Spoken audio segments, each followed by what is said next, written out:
Study in UK तपाईले नसुनेको कुरा होइन। लो जिपिए त्यो पनि नसुनेको कुरा होइन। लङ ग्याप त्यो पनि नसुनेको कुरा होइन।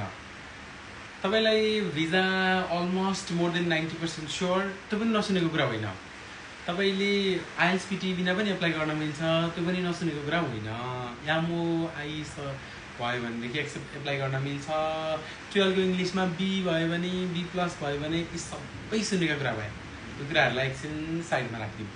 आज world rich education with dependent UK apply गर्ने कन्सल्टेन्सीबाट म तपाईँलाई के इन्फर्मेसन दिन चाहन्छु भने यदि तपाईँ स्टडी भिजामा युके जान चाहनुहुन्छ र तपाईँले आफ्नो स्पाउसलाई सँगै लिएर जान चाहनुहुन्छ भने तपाईँ मास्टर बाई रिसर्च कोर्समा एप्लाई गर्नुपर्ने हुन्छ। त्यो भनेको चाहिँ पिएचडी को फाउन्डेसन कोर्स हो। हेर्नुहोस् त अब तपाईँले त्यो भए पछाडि भोलि पिएचडी गर्छु भने पनि तपाईँको लागि डोर ओपन भइहाल्यो।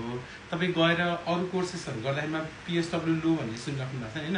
मास्टर बाई रिसर्चमा 1 इयर एडिसनल पिएसडब्ल्यू हुन्छ अरू कोर्सेसहरू भन्दा।